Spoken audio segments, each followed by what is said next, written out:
The crisp autumn air settled over Pine Valley, a quiet town nestled deep in the wilderness, where nature's beauty was both a blessing and a warning. The 5 hunters, hardened by years of experience, gathered at the edge of the dense forest. Each man carried a rifle, their breath visible in the cold morning light. The bear they were tracking was no ordinary animal. It had been spotted multiple times near the outskirts of town, never attacking but always watching. It moved with a deliberate purpose, its massive form disappearing into the trees as if it understood it was being hunted. Sheriff Marcus Anderson, a tall, broad-shouldered man with years of law enforcement behind him, had never seen an animal behave this way. "Something's off about this one," Marcus murmured to Sarah Miller, the town's veterinarian, as they observed the hunters from a distance. Sarah, who had treated countless injured animals, felt an unease that had nothing to do with the danger of the hunt. "Bears don't behave like this unless they're sick or protecting something," she said, pulling her coat tighter around her. The hunters had set out at dawn, determined to put an end to the growing unease in town. Their boots crunched against fallen leaves as they followed the massive paw prints left behind in the damp soil. The tracks led them deeper into the wilderness, winding through the trees with an unsettling precision. "This ain't right," grumbled Tom Ellis, the oldest hunter in the group. "A bear don't move like this. It's almost like it's leading us somewhere." The others dismissed his concerns. Animals acted strangely sometimes. Maybe it was wounded, maybe it was starving. Regardless, they were there to do a job. Hours passed, and the forest grew darker as thick clouds rolled in. The deeper they went, the more unnatural the atmosphere became. The bear's tracks wove through areas where no animal would typically travel, over sharp rocks, through dense underbrush, places that should have slowed it down but somehow didn't. Then they found the first sign that something was truly wrong.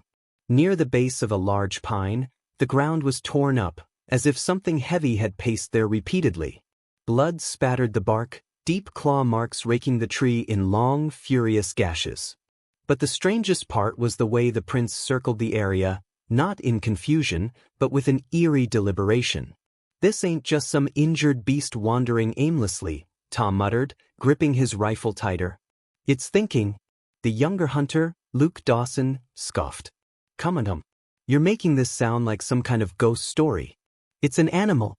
But even as he spoke, the others were beginning to feel the same creeping dread. This wasn't normal. The hunters pressed forward, the undergrowth growing thicker, the trees seeming to loom higher. The air was heavy, charged with something they couldn't name. They expected the bear's trail to become erratic, to show signs of panic or pain, but instead, it remained eerily consistent. Then the growl came. Low, guttural, and close. The group froze, rifles raised, eyes scanning the trees. But there was no movement, only the whispering wind and the sound of their own breathing. Then came another sound. Not from the bear. Footsteps. So deliberate. Human. A rustling in the bushes. A shadow shifting behind a tree. "Who's there?" Marcus called out, stepping forward. No answer. Then, just as suddenly as it started, the forest fell silent again. Something was wrong. The bear wasn't alone. Sarah, miles away at the edge of town, felt a chill run down her spine. She had been studying reports of animal behavior for years, had examined sick and dying wildlife, but this was something else. She thought of the way the bear had been seen near town, not attacking, not scavenging, just watching. Protecting. Her heart pounded. She grabbed her radio and tried to reach the sheriff, but the static that answered her sent a different kind of fear through her veins. Out in the woods, the hunters continued forward, unaware of the truth that waited for them in the depths of Pine Valley's wilderness. The bear wasn't the only predator out there, and it had never been the one they should have feared the most. The hunters moved cautiously, their breath coming in steady, controlled exhales as they followed the bear's trail deeper into the wilderness. The claw marks they had noticed earlier became more frequent, their jagged etchings stretching higher than any normal warning sign. These weren't simple territorial markings or signs of aggression, these were boundaries. Lines drawn with purpose, meant to keep something in or something else out. Tom Ellis, the oldest in the group, ran his fingers over the deep gashes in the bark, his expression dark. "These ain't warnings," he muttered. "These are markers." This bear's been guarding something. The realization settled over the group like a heavy fog. The bear had been patrolling the valley, not out of instinct but duty. And yet they had been tracking it as a threat. Luke Dawson, the youngest of the hunters, shifted uneasily. He had dismissed Tom's earlier concerns, but now he couldn't deny the eerie logic of it. If she's protecting something, he asked, voice tight, then what the hell is she protecting us from? No one answered. The weight of the question hung in the air, unanswered and unnerving.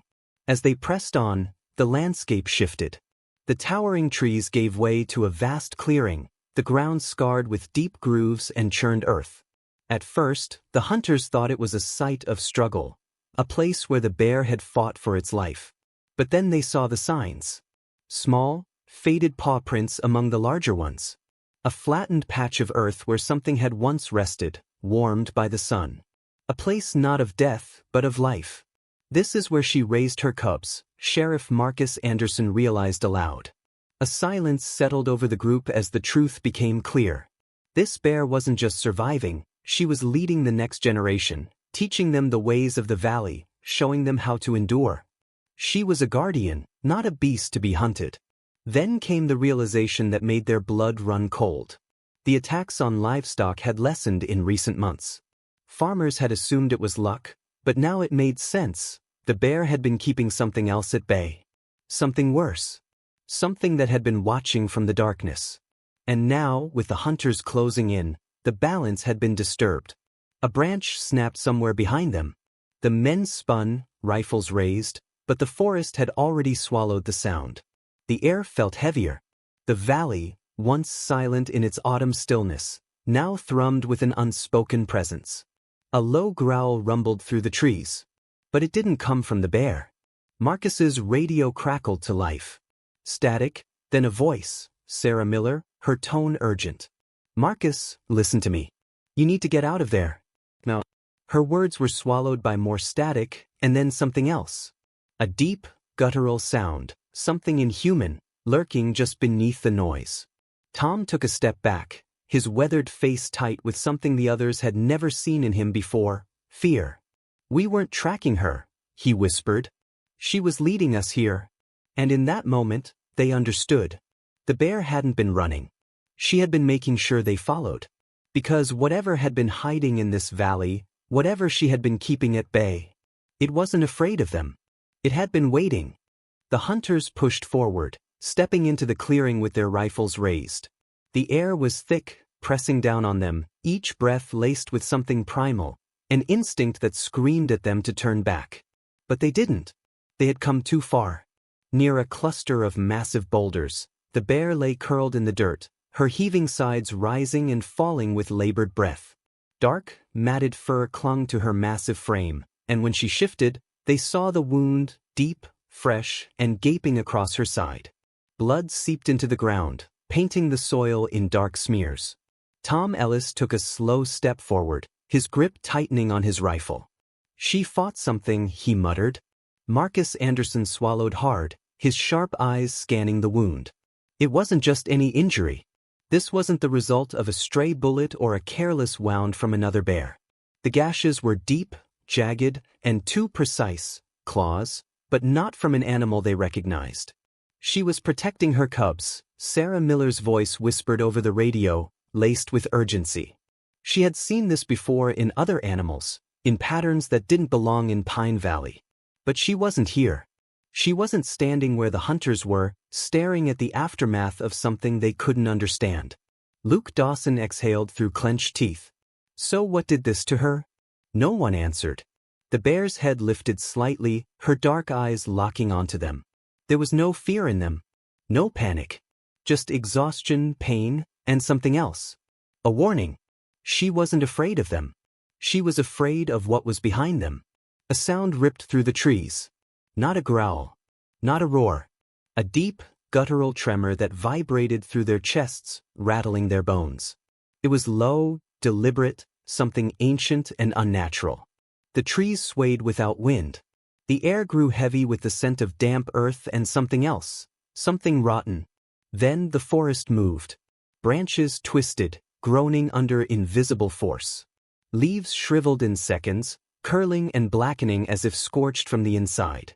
Shadows stretched where there should have been none, weaving through the underbrush with impossible speed. Marcus barely had time to shout before the trees themselves lurched. A force slammed into Tom, knocking him sideways. His rifle skidded across the ground. Luke shouted, aiming into the shifting darkness, but his hands trembled. He couldn't see what he was shooting at. And the bear, she didn't move. She stayed where she was, breathing hard, watching. Because she knew. She had led them here for a reason. Not to kill them, but to make them see. The clearing held its breath. The bear lay wounded, her massive chest rising and falling in labored pants. But she was not alone. From the shifting darkness of the trees, silent figures emerged, wolves. One by one, they stepped into the clearing, their thick coats blending with the shadows, their eyes glowing with eerie intelligence. There were 5 of them, their powerful bodies moving with precision, with purpose. But they weren't hunting. They weren't here for the bear. They were protecting her. Tom Ellis took a step back, gripping his rifle tighter. "What the hell is this?" His voice came out hoarse, raw with disbelief. The largest wolf, a dark-furred alpha with a jagged scar running down its snout, let out a low rumble. It wasn't a warning. It was a statement. Then, from the crevice between the boulders, movement. Small, unsteady shapes emerged, bear cubs. The hunters stood frozen as the 2 tiny figures stumbled forward on wobbly legs, their fur thick and soft, their small eyes wide with curiosity and fear. But they weren't alone. A wolf pup followed, its silver-gray coat barely visible against the earth. The air between the hunters and the animals shifted. This wasn't a normal pack. This wasn't a lone mother bear defending her territory. These creatures had been living together. The realization struck like a hammer. The bear hadn't just been guarding her own kind. She had been protecting the wolves as well. Jesus Christ, Luke Dawson breathed, his voice barely above a whisper. The wolves moved in unison, positioning themselves in a defensive half-circle, their powerful bodies mirroring the hunters' formation. It was a standoff, not of predator and prey, but of 2 forces that had no reason to be enemies. Sheriff Marcus Anderson felt a sick weight settle in his stomach. They had come out here believing they were tracking a threat, believing they were restoring balance to the valley. Instead, they had walked straight into something bigger than themselves.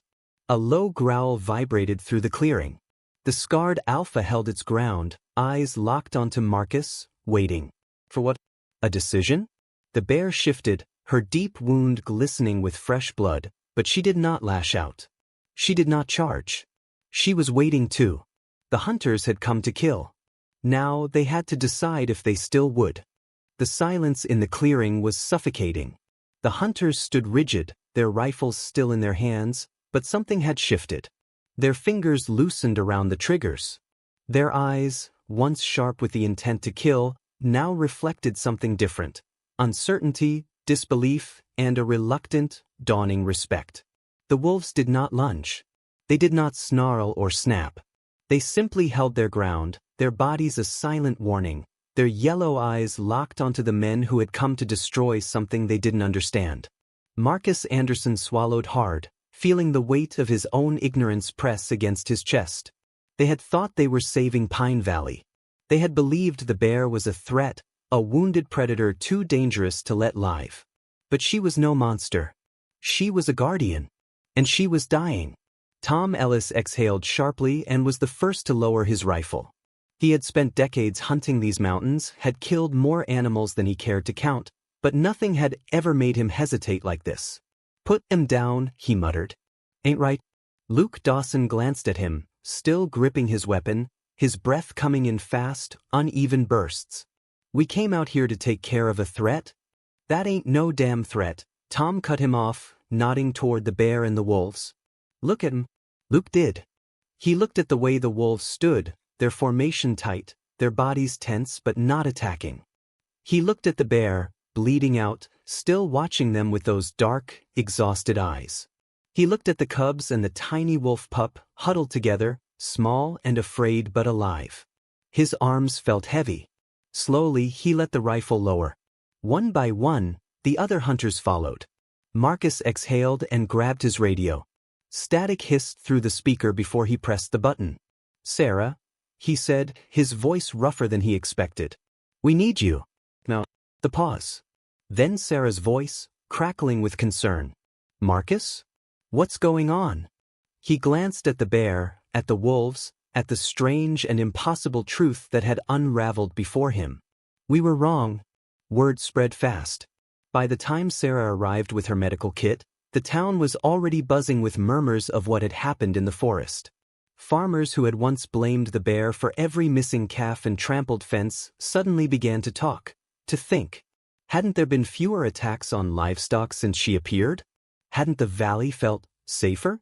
Sarah worked quickly, her hands steady despite the gravity of what she was doing.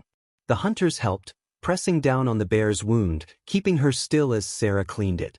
The wolves watched, their muscles tight, their breath heavy. The alpha never moved, but his eyes followed every motion, waiting for a reason to strike. But the reason never came. For the first time in Pine Valley's history, man and beast were not enemies. They were something else entirely. By the next morning, the valley had changed. The bear was no longer a legend of fear, no longer a shadow lurking at the edge of the woods. She was something more. She was a protector, a guardian, and Pine Valley would never see her the same way again. The valley was no longer the same. The hunters who had once roamed the forests with rifles, tracking and killing their prey, found themselves in an unfamiliar role. It was strange at first, trading their weapons for notebooks, maps, and cameras. But after that night in the clearing, after witnessing what they weren't meant to understand, something inside them had shifted. Tom Ellis had always thought of the wild as something to conquer, something to control. Now, he walked those same trails with a different purpose. Instead of hunting, he observed. Instead of killing, he protected. Luke Dawson, the youngest of the group, was the first to admit how wrong they had been. He had nearly pulled the trigger on an animal that had been protecting the valley long before they had ever set foot in it. The shame of that still sat heavy in his gut. Now, he spent his days working with the local conservationists, mapping out the patterns of the wolves and tracking Guardian's movements. The bear, no longer just a beast in the woods, no longer a nameless shadow, had become something more. The town called her Guardian now, a name that spread through Pine Valley like wildfire. No longer hunted, she moved freely, her massive form cutting through the misty forests, always watching, always patrolling. And she was never alone. The wolves remained by her side, their alliance a mystery that defied everything the townspeople thought they knew about nature. It was a story that turned skeptics into believers, hunters into protectors, and an entire town into something they never thought they would be, a sanctuary. Marcus Anderson still patrolled the town, but not for the reasons he once had. He no longer received reports of an aggressive bear near the farms. Instead, he found himself answering different calls from locals spotting Guardian moving through the valley, from people who had once feared her now standing in awe of her. Sarah Miller had always known the wild was full of strange, unexplainable connections, but even she had been unprepared for what had happened that night. As she treated Guardian's wound, she had felt the weight of something beyond science, beyond logic. And now, every time she saw the bear move through the trees, her massive form flanked by her wolf allies, she understood. Survival wasn't about competition. It was about coexistence. The town had changed. The people had changed. And deep in the valley, beneath the towering pines and whispering winds, Guardian still roamed, her story forever etched into the land she protected. The valley was no longer the same. The hunters who had once roamed the forests with rifles, tracking and killing their prey, found themselves in an unfamiliar role. It was strange at first, trading their weapons for notebooks, maps, and cameras. But after that night in the clearing, after witnessing what they weren't meant to understand, something inside them had shifted. Tom Ellis had always thought of the wild as something to conquer, something to control. Now, he walked those same trails with a different purpose. Instead of hunting, he observed. Instead of killing, he protected.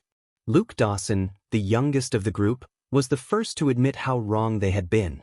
He had nearly pulled the trigger on an animal that had been protecting the valley long before they had ever set foot in it. The shame of that still sat heavy in his gut. Now, he spent his days working with the local conservationists, mapping out the patterns of the wolves and tracking Guardian's movements.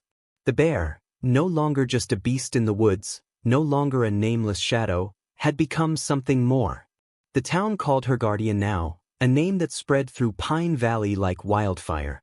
No longer hunted, she moved freely, her massive form cutting through the misty forests, always watching, always patrolling. And she was never alone. The wolves remained by her side, their alliance a mystery that defied everything the townspeople thought they knew about nature. It was a story that turned skeptics into believers, hunters into protectors, and an entire town into something they never thought they would be, a sanctuary. Marcus Anderson still patrolled the town, but not for the reasons he once had. He no longer received reports of an aggressive bear near the farms. Instead, he found himself answering different calls from locals spotting Guardian moving through the valley, from people who had once feared her now standing in awe of her. Sarah Miller had always known the wild was full of strange, unexplainable connections, but even she had been unprepared for what had happened that night. As she treated Guardian's wound, she had felt the weight of something beyond science, beyond logic. And now, every time she saw the bear move through the trees, her massive form flanked by her wolf allies, she understood survival wasn't about competition. It was about coexistence. The town had changed. The people had changed. And deep in the valley, beneath the towering pines and whispering winds, Guardian still roamed, her story forever etched into the land she protected.